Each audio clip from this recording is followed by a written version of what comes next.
Wir haben jetzt einen kleinen Ortswechsel gehabt. Wir sind da jetzt bei euch in der Ferienwohnung, die für 5 Personen Platz findet. Jetzt würde mich interessieren, Elisabeth, wie seid ihr auf die Vermietung eigentlich gekommen, dass bei Urlaub am Bauernhof dann Mitglied seid? Wie haben wir drauf gekommen? Ich habe halt nur gedacht, der Hans ist allein da, so ein großes Haus, da hat leicht eine Ferienwohnung einen Platz und es ist ein weiteres Standbein. Gell? Und er hat auch Unterhaltung mit den Gästen, also nicht ganz allein. Nein, es hat sich einfach so ergeben und dann haben wir halt das so ausgebaut und Platz ist ja genug.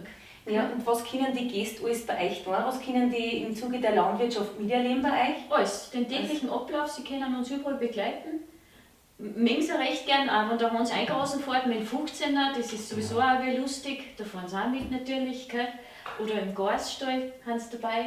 Das sind dann wunderbare Urlaubserinnerungen, wo wahrscheinlich die Kinder dann heimkommen und erzählen von ihren Erlebnissen, was da gerade am Kasper wird. Ja, und die wollen oft gar nicht wegfahren vom Hof, also denen reicht es, den ganzen Tag bei den Gästen oder zu den Schweindeln aussehen, das ist für einen genug. Die brauchen keinen Spielplatz, das gefällt ihnen so auch. Okay?